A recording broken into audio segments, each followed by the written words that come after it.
Hey everybody, Eagle Run 23 here. I really feel like I'm starting to get the hang of this AR-10 stuff, and I'm having a great time, and that's good because there's 3 AR-10 builds in the future coming up.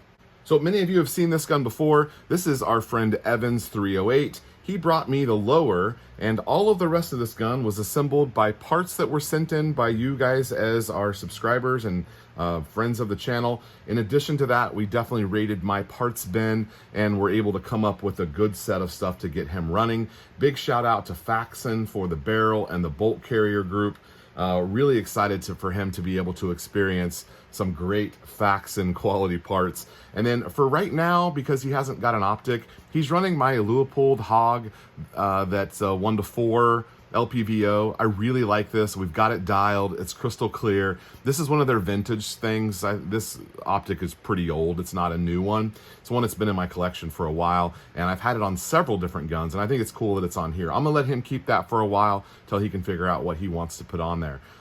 Real quick, going through the rest of the parts here, we do have a Rise Armament trigger that was out of my parts bin. Fantastic trigger. Oh man, the very first time I shot this gun, it's a 3.5 pounder, and I was just worried about, all the stuff that you worry about when you build a gun. I was a little loose on the trigger, and I definitely bump fired it just with my crummy finger position on there, and it went boom boom real quick, and I guess that meant that our gun was feeding properly, if it was able to do that.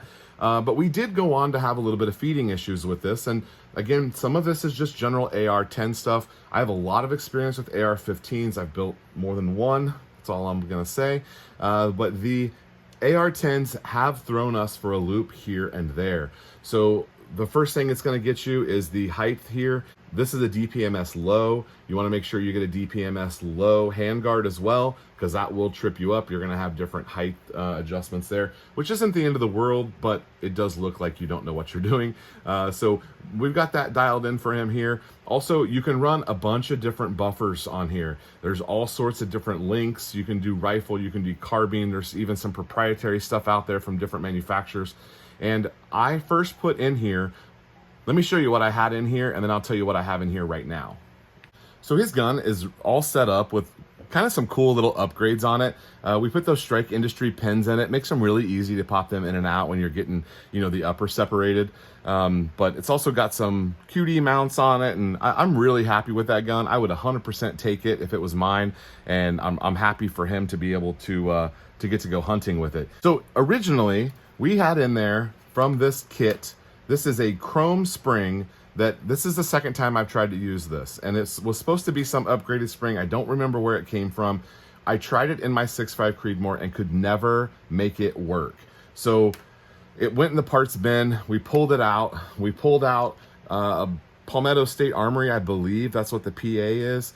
This is one from another build that I ended up not using, and now I put these two together and I was hoping it would run in his gun, but I knew we could have problems, and it did inconsistently run. We don't have a tunable gas block on there, which is fine. I don't think you need a tunable gas block on every single gun, but this did not run. It would run a couple of times, wouldn't always hold the bolt open, and we weren't as reliable as we wanted to be with this setup.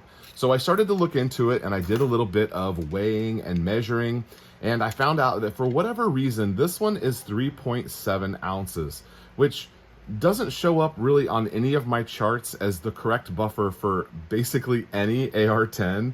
So I don't know why I have this or what its purpose is. Of course I'll keep it, but I know now that it is light. So if I come across a need for a light buffer, I've got one.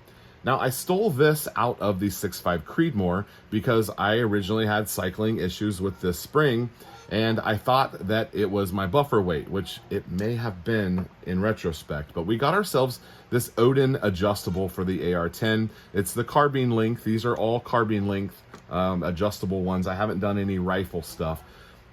So these carbine length ones, this one I can change the weights out on the inside, and I was able to get this dialed, but not with this spring. Now enter the rifle length flat wire spring. So reading through some columns and some articles and some threads, I came across a couple of people who seemed to agree that I had a spring problem, and I went on this is the Tubbs, I think, flat wire.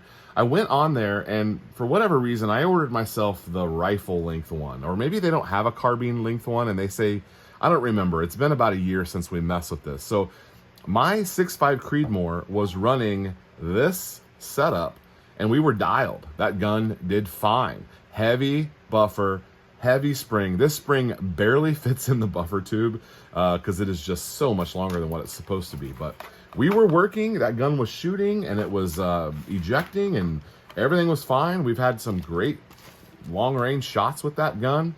So I don't know what the deal with that one is.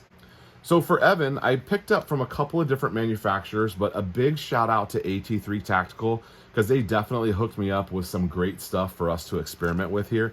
I picked up a CMMG. This is their spring, and it came with the standard buffer, and they call this MK3, which is their, I guess, their 308 line.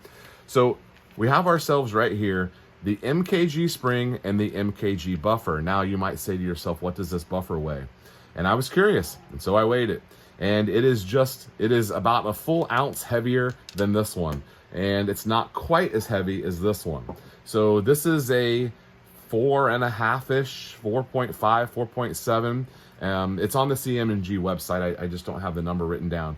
This runs first time absolutely flawlessly in Evan's gun. So let me show you some of the groups that we were able to get.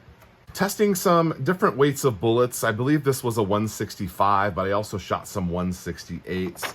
I'm just going to show you the best 4 here that we finished the day with.